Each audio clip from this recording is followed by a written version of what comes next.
여러분 8월의 첫날이 밝았습니다. 어떻게 보내고 계십니까? 새벽 성서 읽기 시작하겠습니다. 창세기 33장 말씀을 본문으로 내가 너와 동행하리라 라는 제목으로 함께 하겠습니다. 자, 김인식의 자유로운 영혼으로 혼자서 걸었습니다 라는 책에서 골랐습니다. 용서에 대한 상념의 실타래는 끝이 없었다. 나는 다른 사람을 용서했는가? 아니, 그보다 먼저 나는 내 잘못에 대해서 제대로 사과하고 용서를 빌었는가? 생각이 꼬리에 꼬리를 물었다. 자기 십자가는 누가 대신 짊어질 수 없다. 자기 자신이 묵묵히 짊어지고 가야 하는 것이 우리 인생이다. 용서의 언덕을 향해 한 발 한 발 내디디면서 마음속으로 주기도문을 외웠다. 네, 내가 남을 용서하는 것도 중요하지만 또 내가 남에게 용서를 구하는 것도 필요한 일입니다. 자, 창세기 33장 1절에서 17절 말씀 함께 읽도록 하겠습니다. 야곱이 고개를 들어보니 에서가 장정 400명을 거느리고 오고 있었다. 야곱은 아이들을 레아와 라헬과 두 여종에게 나누어서 맡기고 두 여종과 그들에게서 난 아이들은 앞에 세우고 레아와 그에게서 난 아이들은 그 뒤에 세우고 라헬과 요셉은 맨 뒤에 세워서 따라오게 하였다. 야곱은 맨 앞으로 나가서 형에게로 가까이 가면서 7번이나 땅에 엎드려 절을 하였다. 그러자 에서가 달려와서 그를 끌어안았다. 에서는 두 팔을 벌려 야곱의 목을 끌어안고서 입을 맞추고 둘은 함께 울었다. 에서가 고개를 들어 여인들과 아이들을 보면서 물었다. 네가 데리고 온 이 사람들은 누구냐? 야곱이 대답하였다. 이것들은 하나님이 형님의 못난 아우에게 은혜로 주신 자식들입니다. 그러자 두 여종과 그들에게서 난 아이들이 앞으로 나와서 엎드려 절을 하였다. 다음에는 레아와 그에게서 난 아이들이 앞으로 나와서 엎드려 절을 하였다. 마지막으로 요셉과 라헬이 나와서 그들도 엎드려 절을 하였다. 에서가 물었다. 내가 오는 길에 만난 가축대는 모두 웬 것이냐? 야곱이 대답하였다.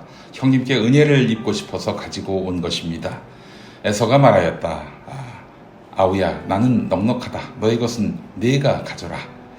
야곱이 말하였다. 아닙니다. 형님께서 저를 좋게 보시면 제가 드리는 이 선물을 받아주십시오. 형님께서 저를 이렇게 너그럽게 맞아주시니 형님의 얼굴을 뵙는 것이 하나님의 얼굴을 뵙는 듯합니다. 하나님이 저에게 은혜를 베푸심으로 제가 가진 것도 이렇게 넉넉하게 되었습니다. 그러니 제가 하나님께 가지고 온 이 선물을 기꺼이 받아주시기 바랍니다. 야곱이 간곡히 권함으로 에서는 그 선물을 받았다. 에서가 말하였다. 자, 이제 갈 길을 서두르자. 내가 앞장을 서마. 야곱이 그에게 말하였다. 형님께서도 아시다시피 아이들이 아직 어립니다. 또 저는 새끼 딸린 양떼와 소떼를 돌봐야 합니다. 하루만이라도 지나치게 빨리 몰고 가면 다 죽습니다.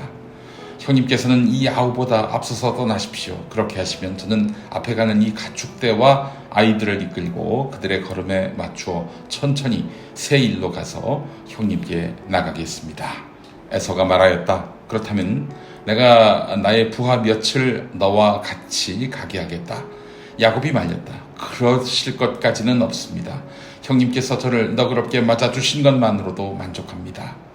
그날로 에서는 길을 떠나 세일로 돌아갔고 야곱은 숫곳으로 갔다. 거기에서 야곱은 자기들이 살 집과 짐승이 바람을 피할 우리를 지었다. 그리고 그곳 이름이 숫곳이 되었다. 네, 창세기 33장은 야곱과 그의 쌍둥이 형 에서의 만남과 화해를 다루는 장입니다. 야곱은 자기 가족과 더불어 하나님이 가라고 한 땅 베델에 이르게 됩니다. 이때 에서를 만나게 되는 것이죠. 이건 마치 영화 고래 사냥에서 실컷 도망쳤던 안성기, 김수철, 이미숙 씨의 고향에 도착했는데 그때 이미숙 씨를 잡으러 온 포주들과 마주치는 것이었습니다. 정말 피하고 싶었는데 일생 도망쳤는데 야곱을 추적하면서 만나기만 하면 죽이겠다고 다짐하고 또 다짐했던, 그래서 야곱에 대한 원한이 더욱 깊어만 갔던 에서. 네, 그 에서가 나타난 거예요. 야곱 앞에서 400명을 데리고 나타났습니다. 이에 비해서 야곱은 가족들 뿐입니다. 쪽수로도 안 됐던 상황이었죠.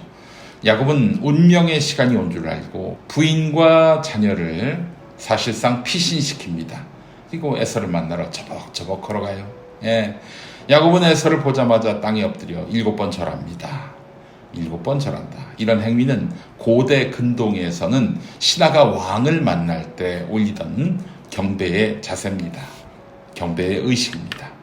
이뿐 아니었습니다. 야곱은 에서에게 자신이 준비한 선물을 받아달라고 청합니다. 지난날 자신의 잘못을 인정한다는 의미죠. 자, 근데 이게 웬일입니까? 에서는 죽이려고 했던 야곱을 보는 순간 뛰어와 그를 안아줍니다. 목에 입을 맞춥니다. 눈물을 흘리기까지 했어요. 이렇게 해서 역사적인 화해를 합니다. 무려 20년 만에. 이걸 어떻게 봐야 합니까? 피가 물보다 진하다는 뻔한 교훈 아닙니다.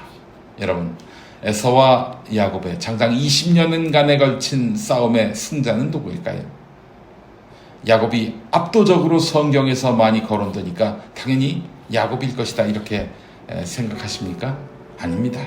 마지막에 무릎을 꿇은 것은 야곱이었습니다. 그렇습니다.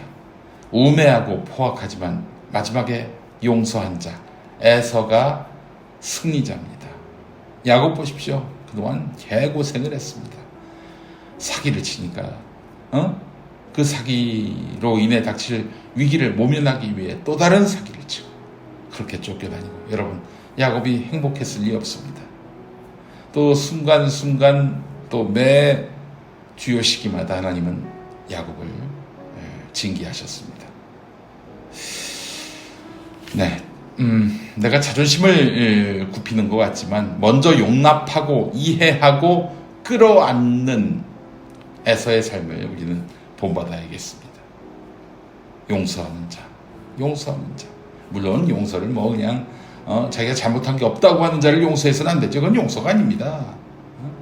잘못했다고 무릎 꿇고 비는 자를 끌어안고 용서하는 것, 이것이 진정한 승리입니다. 기도하시죠. 하나님, 우리도 용서함으로 몸과 마음이 자유하게 해 주옵소서. 예수님의 이름으로 기도합니다. 아멘. 진정한 승리란 무엇인가? 김명식의 승리 함께 들으시겠습니다. 한국기독교장로회 총회교육국이 만드는 말씀과 삶, 여러분 많은 구독 바랍니다. 내일 다시 오겠습니다.